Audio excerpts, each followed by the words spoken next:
Dar praėjusių metų spalio pradžioje Mažeikių viešoji įstaiga Vilties erdvė gavo laišką. Gerą žinią sulaukti visada smagu.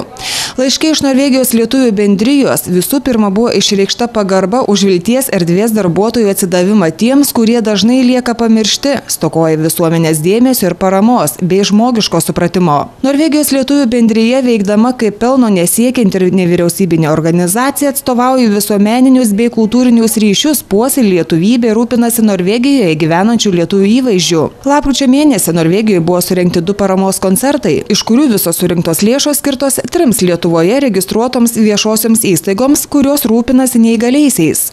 Viena iš tokių įstaigų – Mažeikių Vilties erdvė. Už koncerto metu surinktas aukas kovo 1 dieną buvo surengta iškilminga vakarienė viešosios įstaigos Vilties erdvės specialiosiuose dirbtuvėse. Kada žmonės išvažiavo į Norvegiją, lietuviai dirba, sunkiai dirba, bet nori pasidalinti su Lietuvoje likusiais. Gal ne taip gerai savo galinčiais leisti ir pavalgyti skaniau, bet tik noriu pasakyti, mūsų įstaigos turbūt visi gyventojai pasakys ir lankytojai, kad mūsų žmonės valgo gerai. Bet tas dėmesys mums labai buvo malonus, kad žmonės iš tiesų pasiūlė.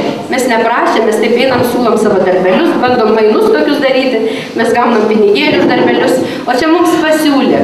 Tai buvo labai malonu ir mes pradėjome bendrauti su ponu Jolavacku ir va taip pasakiau mūsų žmonėm, kad laukia jūsų labai gera vakarienė su svečiais. Norime, kad žmonės, kurie turi negalią, pasijaustų mylimi, pasilepintų skanesnių maisto kąsnelių ir paklausytų širdžiai mielų dainų, sakė labdaringame vakare dalyvavęs Ernestas Jeloveckas, atstovas iš Norvegijos.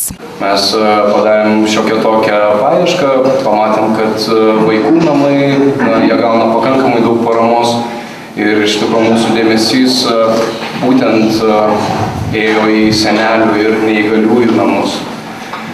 Mes suprasdami, kad būtent tokiems žmonėms labiausiai trūksta visuomenės dėmesio ir supratimo, mes ir pasistengėme įgyvendinti šį projektą. Mes pasikvietėm Bielį ir Peru iš Lietuvos ir 2 miestuose Kristiansande ir Stavangerio lietuvių bendrijai surengėm 2 labdaros koncertus. Žmonės atėjo labai įvertino tai, ką jūs darote, ir žmonės tikrai nuoširdžiai, atvira širdim aukojo šiam projektui ir mes jiems atsidėkojame šitų relaksacinių muzikos koncertų.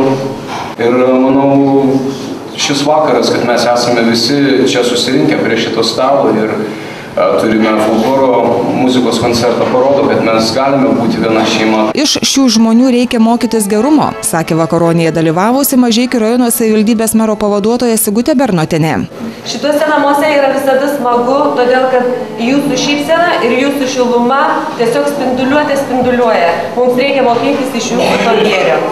Labai noris padėkoti Ernestui, kad surado, būdamas toli nuo mūsų Norvegijoje, surado mūsų tokius pat lietuvius, kurie labai džiaugiamės, kad turim dar vieną svečią prie mūsų bendros bendruomenės. Dėkojam, kad surado ir laiko, ir surado tokį gražų bendradarbiavimą su tokia puikia švente. Jūs pradėjot savo projektą ir, kiek supratau, dainuodami ir rinkdami į bendruomenę, ir mes pasitikom jūs su daina ir šokiais. Ir norėtųsi palinkėti, kad tas mūsų bendradarbiavimas nenutrūktų. Savivaldybės administracijos vardu svečiui dėkojo administracijos direktoriaus pavaduotojas Saulius Šiurys. Norėčiau savivaldybės administracijos vardu iš tikrųjų nuoširdžiai padėkoti ir pasakyti, kad ta atjauta, kurią jūs atvežėt mums šį vakarą, išliks ilgam.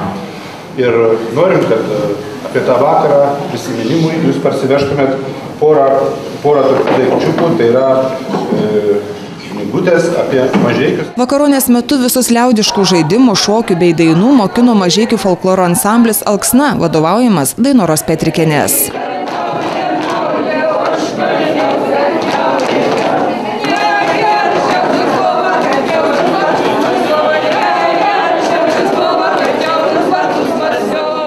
Svečias aplankė ir Vilties gyvenimo namus, kur bendravo su šios įstaigos gyventojais, domėjosi jų gyvenimo sąlygomis. Vilties erdvė direktorė Stasė Radeckienė sakė, jog svečiui išvykus po keletos dienų vėliai sulaukė laiško, kuriame Ernestas Jėloveckas dėkoja už visų šilumą, malonų priėmimą ir jaukų vakarą. Likau giliai paliestas jūsų atsidavimo ir meilės, kuria dalinate su neįgaliaisiais. Tikiuosi, ši labdaros akcija virs gražia kasmetinė tradicija ir laikui einant mūsų ryšys tik stiprės, rašoma laiške.